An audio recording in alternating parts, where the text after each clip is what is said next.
Hi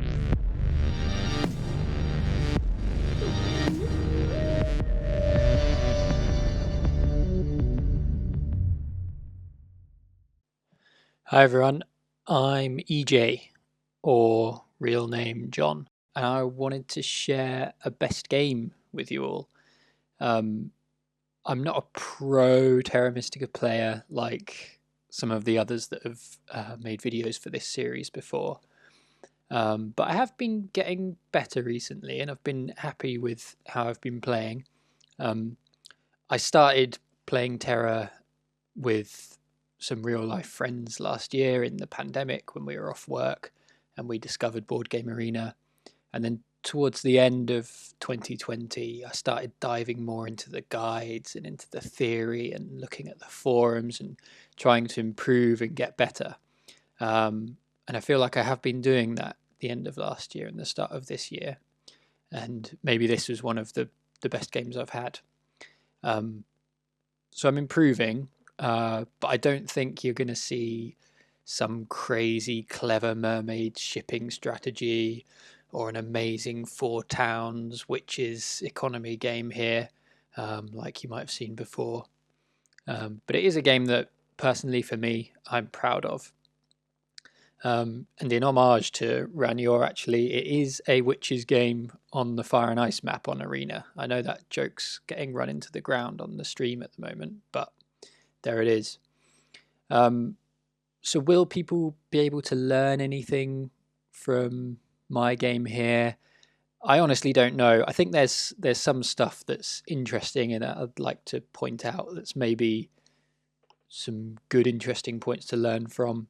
But like I said, I'm not a fantastic player, so yeah, you might not be able to learn as much as you could learn from watching some of the previous videos in this series. And if that's the case, maybe this is just my my thank you to the community and to Zoras for all the great guides and all the other brilliant stuff that he's made for the game. I'll mention that what I'm partly proud of this game is that I got my expert assassin on Board Game Arena from it for beating a expert player above 500 elo. And I'm going to say sorry to Weber Ejay, but in this instance, he was that expert who I managed to beat. I also know that he's modest and he wouldn't claim to really be an expert. I think he self-describes as a mediocre player on his stream. But for me, I was sort of low mid 400s at this point, and so it was really nice to beat a 500 elo player for the first time. It showed that I have improved from where I've been coming from. And it's also worth mentioning that Weber was actually streaming the game. So maybe we can link to the Twitch VOD in the description. It was one of his first streams, and so talking to him afterwards on Discord, he mentioned that he was or is struggling to maybe play at his best and stream at the same time. So there you go. If you want to beat an expert, just make them play and talk on Twitch at the same time, and you might stand a chance. The setup for the game, in terms of bonus tiles, we are missing the 4 coins and a cult spade. We're missing the big building scoring, and we're missing the shipping scoring. On the track, reading it backwards, like I've been taught to do so, we've got big buildings at the end, temples round 5, and a digging round 4 game. And then some good coin cult rewards towards the end and early spades. So a lot of spades available and quite low scoring in the final rounds, but then the big scoring event can be high scoring. And we're building trading posts and dwellings towards the beginning. It's an arena game on Fire and Ice. I am picking factions in 4th seat, and we've got the 3 players ahead of us. Weber in 2nd seat, Again, I know Elo isn't everything, but at this point, I think I was at about 420. Weber was above 500, and this player in third seat was higher than me at about 450, and I think this other player was a bit lower, sort of in the 300s. So now we come to the faction choice for bidding. This is an auction game in Arena. I've chosen last and I've chosen Witches, but if we look ahead, we've got Darklings in first pick, which always makes sense in a digging round. There's water and earth cult rewards, so getting some priests into earth and water will pay out, and then will pay out again on this round 4 temple event. And yeah, like I said, they can use the digging round nicely. Cultists, you could maybe do digging cultists, although there's no worker income on the cult rewards, so they're not going to have a huge amount of workers. But they seem strong here with some good cult income. And then in third is Fakirs. That's obviously interesting because that means that cultists are sandwiched on the colour wheel. But it's quite a good setup for Fakirs. I was actually looking about throwing Fakirs in. You've got the priest. There's no shipping scoring, so that's a nice bonus. And there's low end game scoring, so their internal points engine maybe works for them here. The dilemma is what do you do with your priests, because you're getting coins for priests at the end of the game. So do you want to use them to fly, or how many are you going to put into the cults for coins? Like mentioned, I put in Witches here. So I think based on the colour wheel, they're going to be away on their own on the colour wheel. You've got some air cult rewards. I think it's just going to be a good, strong economy game for Witches. And so I thought they were a nice faction to throw in here. Now we're starting to go through the bidding. Darklings got bid the most, which I think is fair. They're on the edge of the colour sandwich. So the obvious advantage of Witches is that they're off on their own with no colour neighbours, which is really nice. But Darklings, I think I like. They've got the good cult income and good track for them and potential for digging scoring. But at the end, I end up with Witches. Happy with that. It's always nice to not have anyone on the colour wheel. And I got them for 12 points, with Darklings bid down to 8. And the 30-point faction being Fakirs, which all seems about fair to me. So here we go with the dwelling placements. I put my first dwelling in this central green, which is fairly standard for Witches. At this point, I thought I'd like to try placing over here in the west and maybe try and entice either the Fakirs or the cultists to neighbour me over there, and then I can try and get my town over here, as well as building out in the east, thinking that maybe that would be a nice strategy. So place my dwelling there, and as it happened, everyone came over to the west. So got Fakirs and cultists and Darklings all over in the west. So at this point, what is our overall plan for this game? So as Witches, I'm not colour sandwiched, so I'm hoping that a lot of my grey and blue hexes are going to remain free, or a lot of them are at any rate. So I'd like to compete for network. In this situation, I'm not planning on building an early stronghold. There's no big building bonus tile, and there's no round scoring for the stronghold. So if possible, I'd like to get away without the stronghold.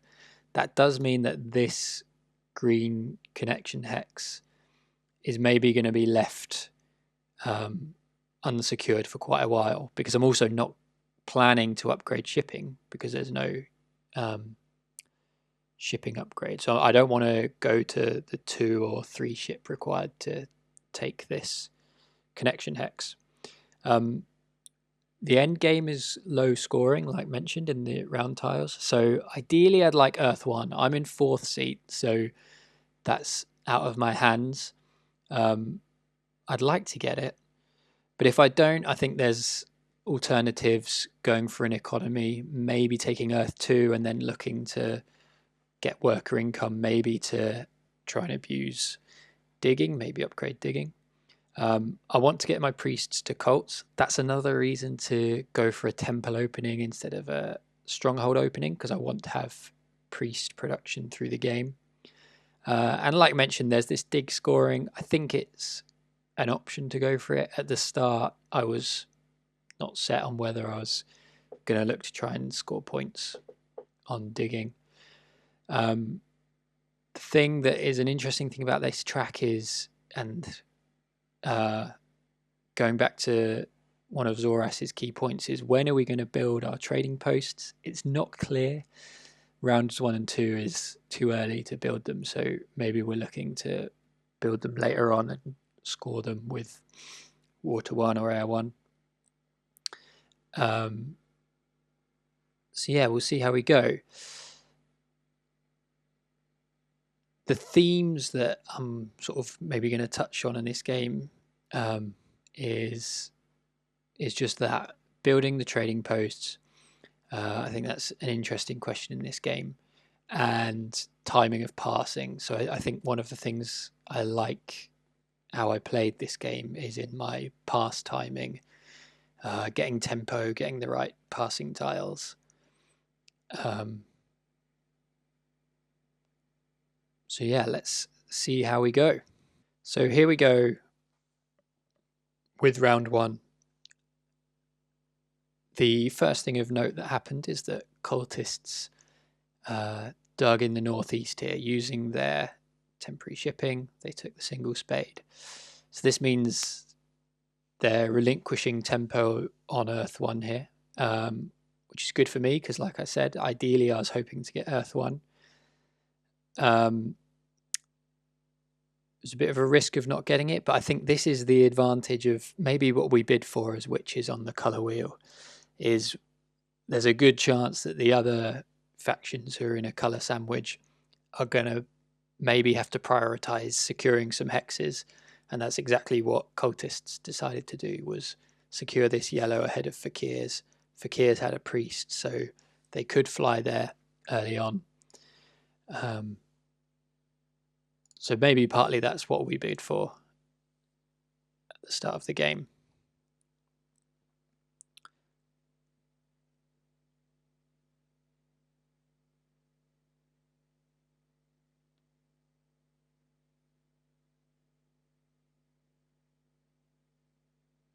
So I upgrade and take Earth 1 as planned, and then I've got my bonus spade, which, because of this starting location, I can take 2 green hexes with that 1 spade. So I did build here with a single action. In hindsight, and actually at the time I was maybe regretted it a bit, I was kind of keen to get the temp shipping from cultists. So maybe I could have delayed the build of that dwelling just to try and outlast cultists into round 2. That didn't happen, and instead I ended up with the priest. We go into round 2 now. And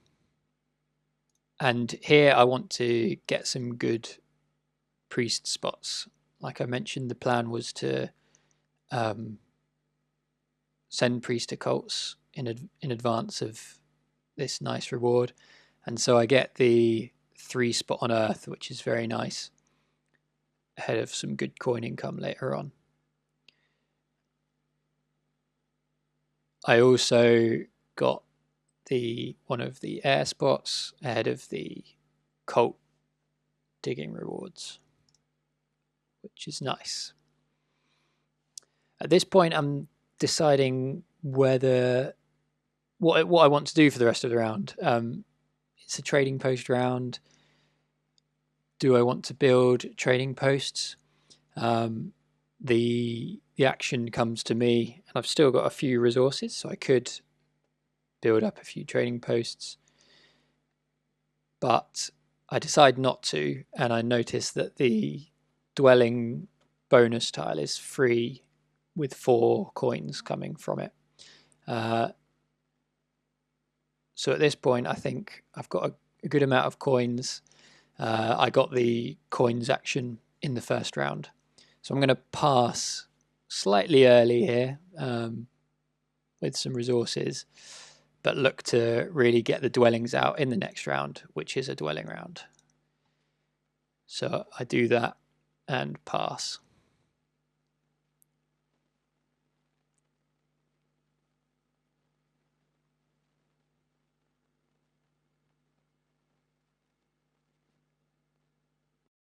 Round 3. The plan for this round is quite a simple one. It's a dwelling round. We've got the dwelling pass tile. We're going to advance ship 1 level, and then there's a lot of greens around that we can build on and get to and get our dwellings out. First action of the round, I've got a choice of power actions.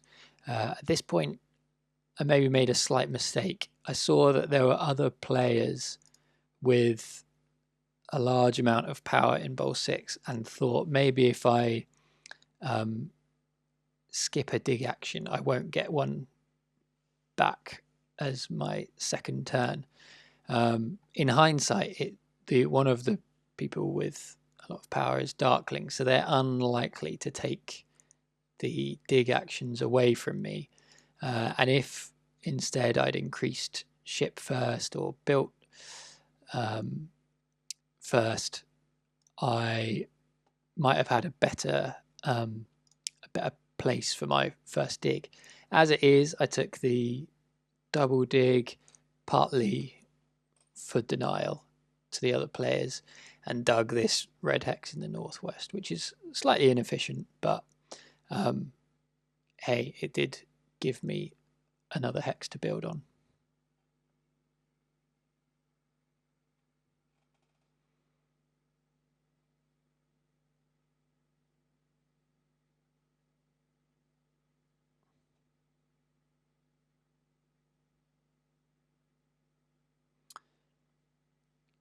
As planned, I've increased ship. And I can build out all the dwellings.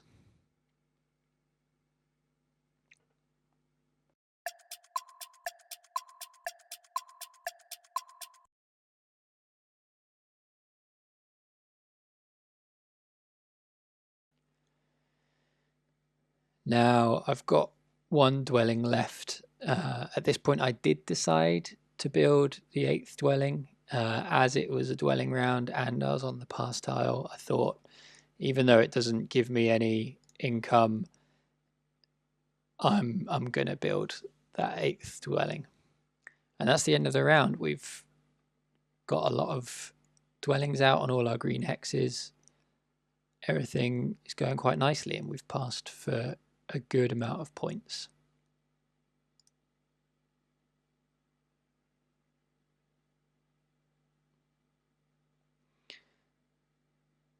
Darklings have built on this southern island, so with a ship advance. So there's maybe a little bit of a threat on this connection hex here, but I can't build on it yet.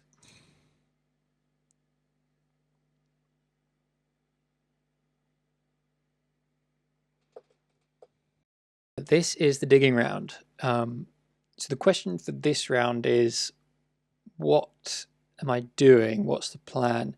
I've got a reasonable amount of resources, so I could try and go for some digging. I've only got 1 priest, so I can't double upgrade digging, and it probably wouldn't really be worth it.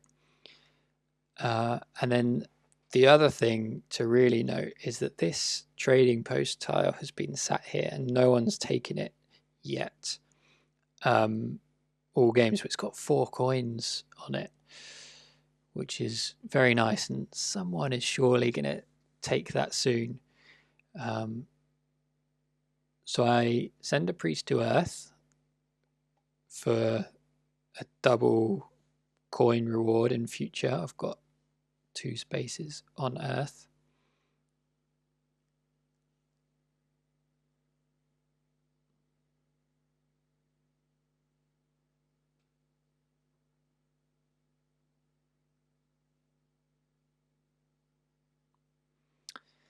Then I thought I should build a trading post at this point, because I'm going to build a temple in the next round.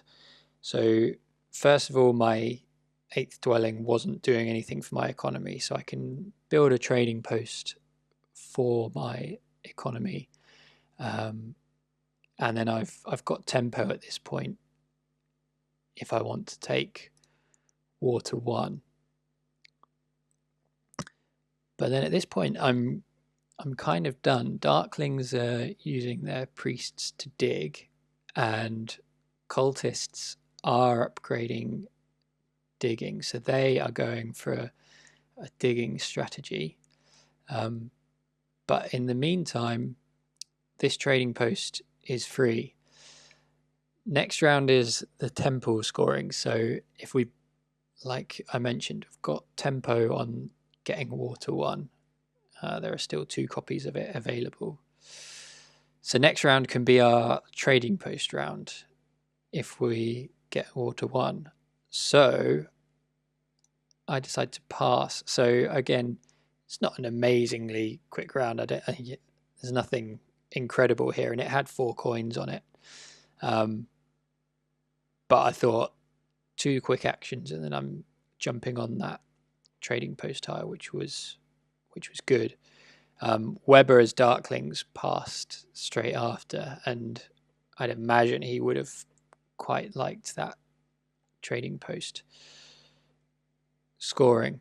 So there's one of the things, sort of twice in this game now, I've done some quick passing with a lot of resources left, and at this point, going into round 5, I've got 18 workers and 24 coins, so I've not used my resources much, but passing on to those useful bonus tiles, I think, is really great. There wasn't much more that I could have really done and achieved in that round. I could have done a hard dig and got some points for the hard dig, but there was nothing that was worth sticking around for.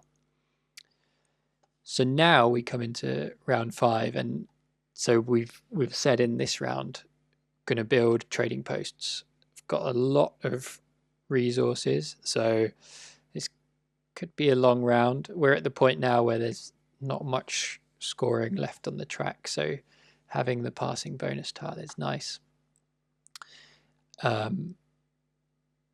And here's the benefit of having that trading post up already in the previous round, is that I can take my time now about securing water 1. There's still 2 copies available.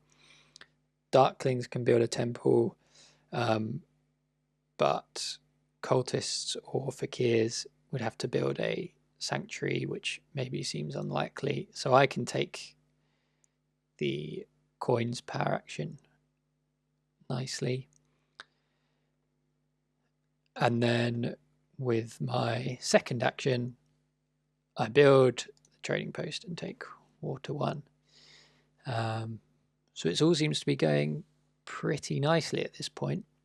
And then again, it's a fairly simple plan for the rest of the round of just building trading posts. So I build up 1 in the northwest. That gets a town. In the meantime, cultists with their advanced digging have come over to the east. So I'm still quite happy that I've got 1 town in the northwest, 1 either with a bridge or down the central peninsula. but I'm not taking that blue, which is a bit of a shame. The dwelling pass tile gets taken by the fakirs, or sorry, the dwelling pass tile is freed by the fakirs passing off it onto the spade, and cultists jump on it straight away sensibly. So that means that we're not getting a pass tile into the last round, but I was kind of expecting that, and I had so many resources that I really wanted to build my trading posts. So now the key thing is just to outlast Weber and make sure that he doesn't take my trading post scoring tile, which isn't going to be too hard because I've got a lot of resources. Maybe a slight mistake here is ideally this temple should have been over here on my eastern town to be. I, for whatever reason, I mean, I built the trading post in the previous round, so I wasn't thinking so far ahead maybe. But maybe a slight inefficiency because I'm planning to build my sanctuary over in the east.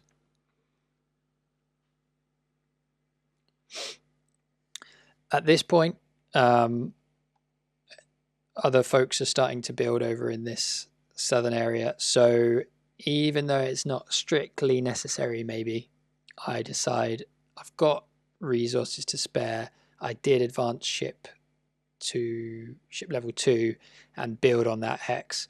I just thought that I was very happy at this point with how the game was going, and I thought one of the key things that could go wrong is to have that network cut off. And if I think I'm ahead, maybe other people think that too and think that maybe they want to mess up my connection. So ahead of the final round, I secure the connection.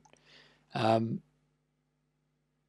that's the end of a round. So we've got 1, 2, 3, 4 trading posts built. We built a temple, and the trading posts all with water 1. We pass on the bonus tiles. So there's a lot of points here. We're at 87 points, which is a nice position to be in.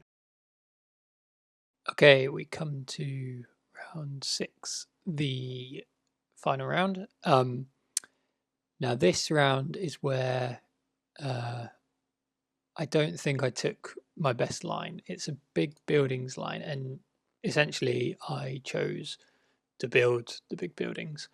In hindsight, having looked at it now, what would have been the better choice would have been to go for more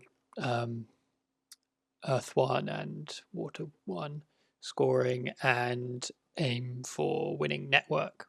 But I didn't do that at the time. So we'll go through what I actually did do, and then have a little look at what the best option was.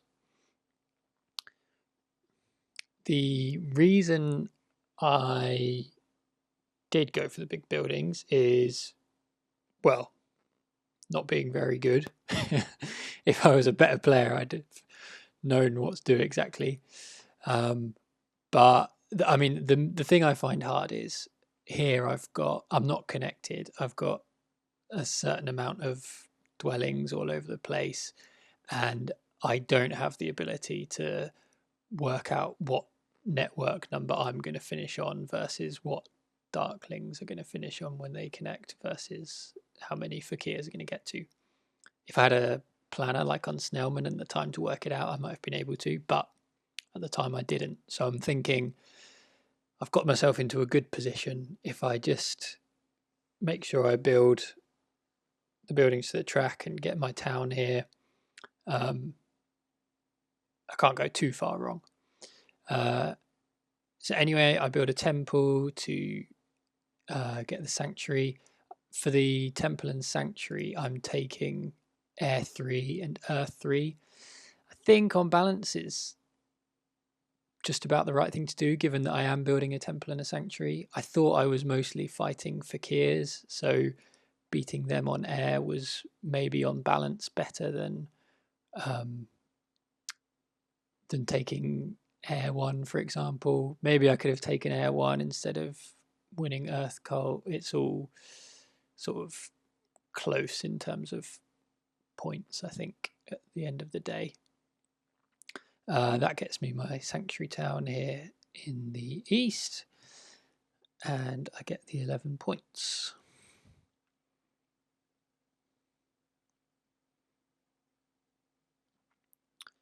And then it's a case of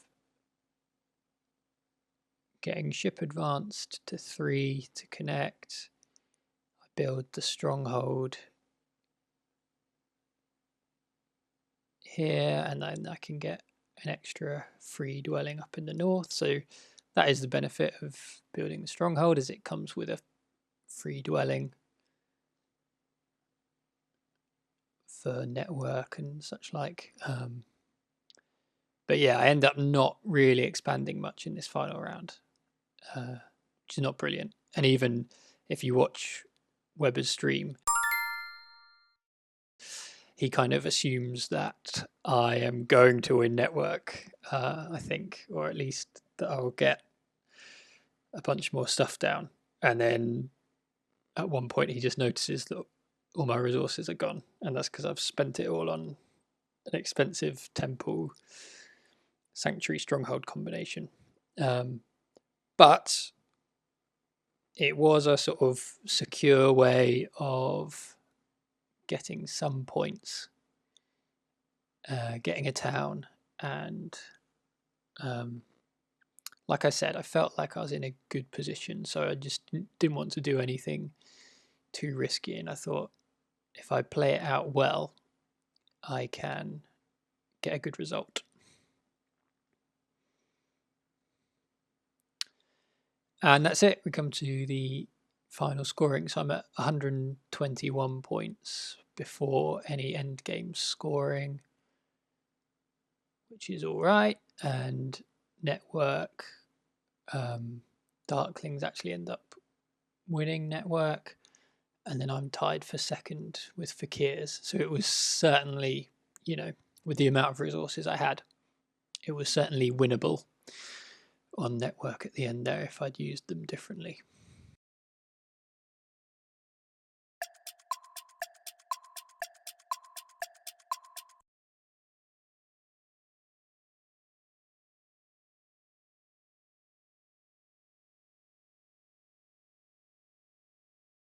Okay, so here we go with the final scores. I finished on 150 and took the win.